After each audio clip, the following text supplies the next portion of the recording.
Hello बच्चों, स्वागत है आपका हमारे YouTube चैनल सरेस एजुकेशन पर। जैसा कि आप लोगों को पता होगा कि बीएड एंट्रेंस का फॉर्म आ चुका है और बीएड एंट्रेंस जो बीएससी से बिलोंग करते हैं उनके लिए विज्ञान एक महत्वपूर्ण सब्जेक्ट बन जाता है। तो और भी जिनकी आपकी सुपर टेट जैसी परीक्षाएं हैं या फिर आपकी यूपी ट्रिपल एस सी लेखपाल जैसी परीक्षाएं हैं या फिर आप किसी भी कंपटीशन की तैयारी करें जिसके लिए महत्वपूर्ण विज्ञान एक टॉपिक हो, जैसे कि आरआरबी का जो आपका आरआरबी का एग्जाम होने वाला है उसमें विज्ञान एक महत्वपूर्ण टॉपिक है। तो आज से हम लोग स्टार्ट कर रहे हैं, विज्ञान की सीरीज स्टार्ट होगी। इनमें आपको हम पूरा सिलेबस के बारे में डिस्कस करेंगे, एक एक करके रोज हम एक यूनिट के बारे में बताएंगे, है ना। तो सबसे पहले जैसे कि आपके आज पहली क्लास होगी, इसमें आप बायोलॉजी के बारे में आप पढ़ेंगे। आज आपको हम इंट्रोडक्शन देंगे, जो आपके जीव विज्ञान है उसका इंट्रोडक्शन देंगे, पूरा का पूरा जितनी ब्रांचेस है उसके बारे में बताया जाएगा। यहाँ से हर बार एक नंबर लगभग में आपका आता है। अगर आपके मान लीजिए 10 से 12 क्वेश्चन आने, उसमें से 1 से 2 नंबर आपके बायोलॉजी के इंट्रोडक्शन से आता है। बड़ा बेसिक होता है ना ये। तो आप यहाँ से स्टार्ट करते हैं हम लोग। बायोलॉजी आपका पता है, बायोलॉजी दो शब्दों से मिलकर बना है, बायोस और लॉजी। तो बायोस का मतलब किसी जीवित चीज से होता है, लॉजी का मतलब अध्ययन करना। तो किसी भी जब आप जीवित चीज का अध्ययन करते हैं तो वो आपके बायोलॉजी में आता है। और बायोलॉजी की 3 ब्रांचेस होती हैं। बायोलॉजी की प्रमुखता 3 शाखाओं में बांटा गया है। उसको पहली शाखा जो होती है उसको आप लोग बोलते हैं बॉटनी। बॉटनी मतलब वनस्पति विज्ञान, जिनमें आप वनस्पति के बारे में, पादप के बारे में पढ़ते हैं और उनकी क्रियाओं के बारे में भी पढ़ते हैं। जैसे कि आपको पता है कि जो आपकी बॉटनी वनस्पति विज्ञान, उसके जनक थियोफ्रेस्टस हैं। थियोफ्रेस्टस साहब को विज्ञान या फिर वनस्पति विज्ञान का जनक कहा जाता है। और इनकी पुस्तक है जिसका नाम है हिस्टोरिया प्लांटेरम। हिस्टोरिया प्लांटेरम इनकी पुस्तक का नाम है। और इसमें इन्होंने हिस्टोरिया प्लांटेरम, हमने बताया कि वनस्पति विज्ञान के जनक कौन है, थियोफ्रेस्टस साहब हैं। और इनकी पुस्तक का नाम हिस्टोरिया प्लांटेरम है, जिसमें इन्होंने 480 स्पीसीज जो है 480 जातियों के बारे में बताया है, पादप की जातियों के बारे में। इसमें इन्होंने 480 पादप की जातियों के बारे में बताया, इसलिए थियोफ्रेस्टस साहब को वनस्पति विज्ञान का जनक बोला गया। जो जूलॉजी, जिसको आप जंतु विज्ञान बोलते हैं, जिसको आप जंतु विज्ञान बोलते हैं, और जंतु विज्ञान के जनक आप अरिस्टोटले को बोलते हैं। अरिस्टोटले मतलब अरस्तु को बोलते हैं। और इनकी भी एक पुस्तक जिसका नाम हिस्टोरिया एनिमालियम है ना। तो अरस्तु साहब को जूलॉजी का जनक भी बोला जाता है और बायोलॉजी का भी जनक अरस्तु साहब को ही बोलते हैं। बायोलॉजी के जनक भी कौन है, अरस्तु साहब है। और एक बात आपको याद रखनी है क्या, कि बायोलॉजी जो है ये आपका बायोलॉजी शब्द का सर्वप्रथम प्रतिपादन, बायोलॉजी शब्द का सर्वप्रथम प्रतिपादन लेमार्क और ट्रेविरेनस ने किया था। लेमार्क ट्रेविरेनस, इन दो वैज्ञानिकों ने मिलकर के सबसे पहले बायोलॉजी शब्द दिया था। तो बायोलॉजी शब्द सबसे पहले किसने दिया था, लेमार्क और ट्रेविरेनस ने।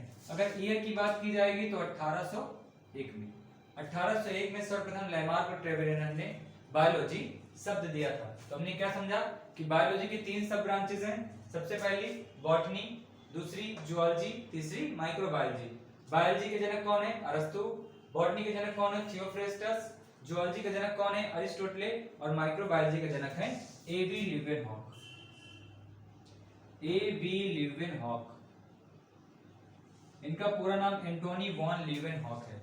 एंटोनी वॉन ल्यूवेनहॉक साहब ने सबसे पहले जीवित कोशिका का भी खोज किया था। सबसे पहले जीवित कोशिका बैक्टीरिया थी और बैक्टीरिया को सर्वप्रथम एंटोनी वॉन ल्यूवेनहॉक ने खोजा था, है ना। और माइक्रोबायोलॉजी में आते कौन है, तो इसमें माइक्रोब्स आते हैं, छोटे छोटे जीवधारी आते हैं। माइक्रोब्स का मतलब इसमें आप वायरस के बारे में जानेंगे, बैक्टीरिया के बारे में जानेंगे और आपकी एल्गी फंजाई, ये भी इसमें आ जाएंगे। एल्गी फंजाई का मतलब कवक आ जाएंगे और शैवाल, ये सब इसी में आते हैं। माइक्रोब्स में वायरस, बैक्टीरिया, एल्गी और फंजाई आते हैं। वायरस की खोज इवानोवास्की ने किया था, है ना। और बैक्टीरिया की खोज एंटोनी वॉन ल्यूवेनहॉक ने किया था। तो इतनी बातें हम लोग समझ गए। अब हम लोग आते हैं इंपॉर्टेंट ब्रांच जो है, जो कि यहाँ से आपके नंबर सबसे ज्यादा आते हैं। ये आपका इंपॉर्टेंट है, यहाँ से आपके नंबर आने के सबसे ज्यादा चांसेस होते हैं, क्योंकि बायोलॉजी की ब्रांच जो होती है वो इंपॉर्टेंट है बहुत ज्यादा। देखिए कल्चर मतलब होता है उगाने से। अगर कोई चीज के बाद में लिखा है कल्चर, इसका मतलब उगाना या फिर पालन करना है। जैसे कि पहले इसमें लिखा एपीकल्चर। एपीकल्चर मतलब मधुमक्खी पालन। एपीकल्चर आप किसको बोलते हैं, मधुमक्खी पालन को बोलते हैं। मधुमक्खी पालन, मधुमक्खी का अगर वैज्ञानिक नाम की बात की जाएगी तो इसका नाम है एपिस इंडिका। एपिस इंडिका इसीलिए एपिस से ही आया है एपी। एपिस इंडिका इसका वैज्ञानिक नाम होता है और एपीकल्चर यहीं से आया है। ठीक, समझ गए आप। सेरीकल्चर, जो सेरीकल्चर किसका होता है? रेशम कीट पालन। रेशम कीट पालन को आप सेरीकल्चर बोलते हैं। रेशम कीट का वैज्ञानिक नाम की बात की जाएगी तो इसका नाम होता है बॉम्बेक्स मोरी। बॉम्बेक्स मोरी इसका वैज्ञानिक नाम है। किसका? रेशम कीट का। रेशम कीट का वैज्ञानिक नाम क्या है? ये क्वेश्चंस बहुत ज्यादा बार पूछे गए आप किसी भी कंपटीशन के एग्जाम की अगर तैयारी करते हैं विज्ञान से, है ना। पिसीकल्चर जो होता है मत्स्य पालन है।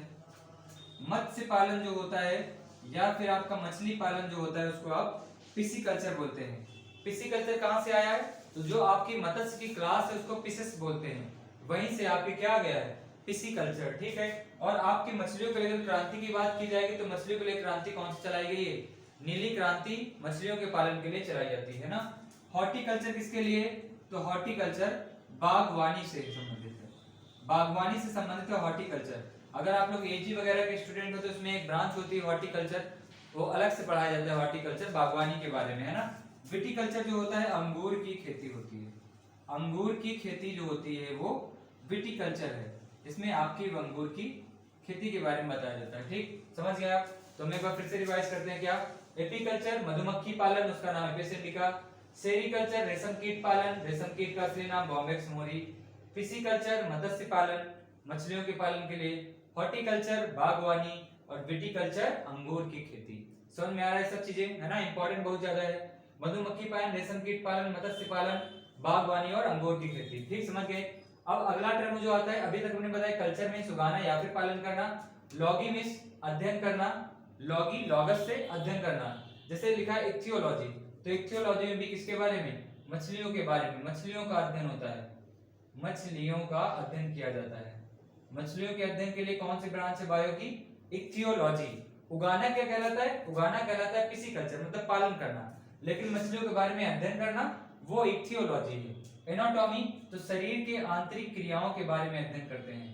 शरीर की आंतरिक रचनाओं, शरीर की आपकी आंतरिक रचनाएं जो होते हैं उनके बारे में अध्ययन, शरीर की आंतरिक रचनाओं के बारे में अध्ययन। अच्छा, टॉमी वर्ड अगर कहीं पर भी आएगा, टॉमी का मतलब होता है काटने से। टॉमी मतलब काटना, जैसे कि वैसेक्टॉमी, ट्यूबेक्टॉमी, है ना। तो टॉमी मतलब काटना होता है, इसीलिए आप कुत्ते का नाम क्या रखते हो? टॉमी, क्योंकि वो काटता है ना। तो टॉमी मतलब काटने से। वैसेक्टॉमी क्या होता है? वैसेक्टॉमी आप वास डिफरेंस को काटते हैं, शुक्र नलिका को काट करके बाइंड कर देते हैं, पुरुष नसबंदी को बोलते हैं, है ना। और जो कि ट्यूबेक्टॉमी होती है उसमें फैलोपियन ट्यूब, अंड नलिका को, अंडवाहिनी जो होती है उसको काट करके बाइंड कर देते हैं, और अंडवाहिनी को काट करके बाइंड कर देना आपको क्या कहलाता है? ट्यूबेक्टॉमी, और ये महिला नसबंदी है। एंथ्रोपोलॉजी क्या होता है? ये आपके यूपी पेट का आया हुआ क्वेश्चन है। एंथ्रोपोलॉजी यूपी पेट का जो एग्जाम हुआ था उसमें पूछा गया था एंथ्रोपोलॉजी क्या होता है। तो एंथ्रोपोलॉजी मानव के व्यवहार के बारे में अध्ययन किया जाता है। मानव के व्यवहार के बारे में अध्ययन किया जाता है। मानव के व्यवहार के बारे में अध्ययन किया जाता है। किसमें? वो बायो की कौन सी ब्रांच है? तो उसका नाम है एंथ्रोपोलॉजी। समझ में आ रही है आपको? साइटोलॉजी इंपॉर्टेंट है, बहुत ज्यादा इंपॉर्टेंट है साइटोलॉजी। साइटोलॉजी कोशिका विज्ञान को कहते हो। इनमें कोशिका का अध्ययन किया जाता है। किसका अध्ययन किया जाता है? कोशिका का अध्ययन किया जाता है। कोशिका का अध्ययन किया जाता है किसमें? साइटोलॉजी में। इसके फादर कौन है, पिता कौन है साइटोलॉजी के? तो साइटोलॉजी के पिता है रॉबर्ट हुक, जिन्होंने 1665 ईस्वी में कोशिका की खोज की थी। लेकिन ये कौन सी वाली कोशिका थी? मृत वाली कोशिका थी। और सबसे पहले जीवित कोशिका कौन सी थी? बैक्टीरिया, जिसको एंटोनी वॉन लीवेनहॉक ने खोजा था। साइटोलॉजी में कोशिकाओं के बारे में पढ़ा जाता है, कोशिकाओं का अध्ययन किया जाता है, और इसके जनक कौन है? रॉबर्ट हुक है। रॉबर्ट हुक साहब का नाम याद रखिएगा। कैलोलॉजी क्या लिखा है? कैलोलॉजी में आप लोग पढ़ते हैं सौंदर्यता का अध्ययन। सौंदर्यता का अध्ययन पढ़ते हैं किसमें? कि कौन कितना सुंदर है, कैसे क्या होता है, उसका मतलब कैलोलॉजी में पढ़ा जाता है ना। वैसे आपकी ब्यूटी बोन कौन है? सुंदरता से है ब्यूटी बोन। तो ब्यूटी बोन आपकी क्लेविकल हड्डी होती है, जो एक कॉलर बोन है। महिलाओं में इसको क्लेविकल बोन को ब्यूटी बोन बोलते हैं। ये उसमें सुंदरता की हड्डी बोल सकते हैं। हिप्नोलॉजी क्या है? इसमें आप नींद का अध्ययन करते हैं। नींद का अध्ययन करते हैं किसमें? हिप्नोलॉजी। हिप्नोलॉजी से आता है हिप्नोटाइज, है ना। तो हिप्नोलॉजी नींद का अध्ययन। ऑन्कोलॉजी, ऑन्कोलॉजी कैंसर का अध्ययन करते हैं। इसमें किसका अध्ययन करते हैं? कैंसर का अध्ययन करते हैं। ऑन्को टर्म जो होता है वो किसके लिए होता है? ऑन्को टर्म कैंसर के लिए होता है। ऑन्कोलॉजी कैंसर के अध्ययन है। अच्छा, कैंसर दिवस की अगर बात की जाएगी तो ये मनाया जाता है 4 फरवरी को। 4 फरवरी को आपका world cancer day, world cancer day कब मनाया जाता है? 4 फरवरी को मनाया जाता है। ठीक, समझ में आ रहा है आपको? समझ में आ रहा भैया? हाँ। हिमेटोलॉजी क्या है? हिमेटोलॉजी आपके रक्त का अध्ययन, रक्त प्लस आप हृदय भी बोल सकते हैं। रक्त का अध्ययन आप मान के चलिए, रक्त का अध्ययन किसमें किया जाता है? हिमेटोलॉजी। हिमेटोलॉजी रक्त का अध्ययन। जीरेंटोलॉजी तो वृद्धावस्था का अध्ययन, वृद्धावस्था का अध्ययन किसमें करते हैं? जीरेंटोलॉजी में। जीरेंटोलॉजी क्या है? वृद्धावस्था का अध्ययन। कार्डियोलॉजी क्या है? तो कार्डियोलॉजी होता है हृदय का अध्ययन, हृदय का अध्ययन। हृदय का अध्ययन क्या कहलाता है? कार्डियोलॉजी। कार्डियक टर्म जो होता है वो हृदय के लिए यूज किया जाता है, कार्डियक। जैसे कि आप हृदय के डॉक्टर की बात करेंगे तो उसको बोलते हैं कार्डियोलॉजिस्ट, है ना। और अगर आप हृदय के ऊपर कवरिंग की बात करेंगे तो उसको बोलते हैं पेरिकार्डियम। पेरिकार्डियम आपके हृदय के ऊपर की जो कवरिंग होती है, लेयर होती है, उसको बोलते हैं कार्डियोलॉजी। माइकोलॉजी क्या कहलाता है? तो माइकोलॉजी कहलाता है कवक का अध्ययन। कवक का अध्ययन क्या कहलाता है? माइकोलॉजी। ये बायो की एक ब्रांच है जिसमें कवक के बारे में केवल पढ़ा जाता है। कवक जो कि आपके त्वचा से संबंधित रोग कॉज करे, जैसे दाद वगैरह, ये सब किससे होते हैं? कवक से होते हैं। आपको याद होगा मशरूम, मशरूम भी एक प्रकार का क्या है? कवक है। तो इन सब चीजों का अध्ययन किसमें करते हैं? बायो की एक ब्रांच है जिसका नाम है माइकोलॉजी, उसमें कवक के बारे में कवकों का अध्ययन करते हैं। अच्छा, फाइकोलॉजी क्या है? तो इसमें आपके किसका अध्ययन किया जाता है? शैवाल का अध्ययन होता है। किसमें? शैवाल का अध्ययन। शैवाल का अध्ययन आपका किया जाता है फाइकोलॉजी में। तो ये दो ब्रांच सबसे इंपॉर्टेंट है, माइकोलॉजी कवक का अध्ययन, फाइकोलॉजी शैवाल का अध्ययन। आप एक चीज याद रखिएगा कि जो माइकोलॉजी और फाइकोलॉजी, ये कवक और शैवाल का अध्ययन है, लेकिन कवक और शैवाल के बीच का संबंध कहलाता है लाइकेन। समझ में आया? बहुत इंपॉर्टेंट लाइन है ये लाइकेन। लाइकेन जो होता है कवक और शैवाल के बीच का सहजीवी संबंध है ना। तो ये अभी हम आगे स्लाइड में अच्छे इसके बारे में बात करते हैं। एंटोमोलॉजी क्या होता है? तो एंटोमोलॉजी आपके कीट का अध्ययन होता है। कीट का अध्ययन किसमें किया जाता है? एंटोमोलॉजी। बायो की जो ब्रांच है एंटोमोलॉजी, उसमें आप कीट का अध्ययन करते हैं। एक चीज याद रखिएगा, एंटोमो टर्म जो होता है वो कीट के लिए ही यूज किया जाता है। एंटोमो टर्म किसके लिए? कीट के लिए यूज किया जाता है। तो एक बार आप लोग जो भी लिखने वाला भैया इसमें क्या लिख लीजिए, आपके लायक का जो भी है लिख लीजिए, क्योंकि सबका सब इंपॉर्टेंट बहुत ज्यादा है। अभी आगे हम डिस्कस लाइकेन के बारे में एक बार चर्चा करते हैं, तो हम रब कर दे रहे हैं फिर, ठीक है। एक बार हमारे साथ रिवाइज करेंगे। जो बायोलॉजी सबसे पहले लेमार्क और ट्रेविरेनस ने दिया था। लेमार्क और ट्रेविरेनस ने सबसे पहले बायोलॉजी शब्द दिया था। लेकिन बायोलॉजी के जनक कौन है? तो बायोलॉजी के जनक है अरस्तु। अरस्तु साहब को जीव विज्ञान का जनक बोला जाता है ना। और वनस्पति विज्ञान के जनक है थियोफ्रेस्टस। थियोफ्रेस्टस साहब को वनस्पति विज्ञान का जनक कहा जाता है, क्योंकि इनकी पुस्तक का नाम क्या है? Historia plantarum. ठीक, तो हमने जो बात करने जा रहे थे वो बात बता रहे हैं आपको। क्या बात बता रहे थे? कि शैवाल, जिसको आप बोलते हैं एल्गी, शैवाल, और कवक, जिसको आप बोलते हैं फंगस। तो शैवाल और कवक के बीच का जो सहजीवी संबंध होता है, सहजीवी संबंध होता है, सहजीवी संबंध होता है जो शैवाल और कवक के बीच, उसको आप बोलते हैं लाइकेन। क्या बोलते हैं? लाइकेन। लाइकेन के बारे में याद रखिएगा कि लाइकेन जो होता है इससे ही लिटमस पेपर बनाया जाता है। क्या बनाया जाता है? लिटमस पेपर, जो कि सूचक होता है अम्ल और क्षार का। अम्ल जब आप लिटमस पेपर पे डालेंगे तो नीले से लाल हो जाएगा, क्षार डालेंगे तो लाल से नीला हो जाएगा। लिटमस पेपर बनाते कहाँ से हैं? तो आप बता देंगे सर बनाते हैं ये लाइकेन से। और आप याद रखिए क्या कि लाइकेन जो होता है वायु प्रदूषण का सूचक होता है। वायु प्रदूषण का संकेतक है क्या?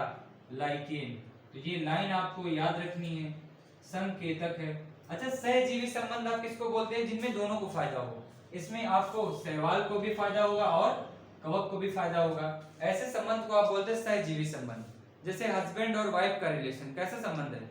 सहजीवी संबंध। इसमें भी आप याद रखिएगा शैवाल क्या है? ये शैवाल जो होता है वाइफ के जैसा है। वाइफ के जैसा का मतलब ये भोजन बनाता है। क्या बनाता है? खाना बनाता है। जैसे कि वाइफ भोजन बनाती है। और कवक कैसा है? ये हस्बैंड के जैसा है। इसके पास होता है घर, और इसके घर में कौन रहता है? सहवाल रहते हैं। तो कवक के घर में सहवाल रहते हैं, जैसे वाइफ हस्बैंड के घर में रहती है।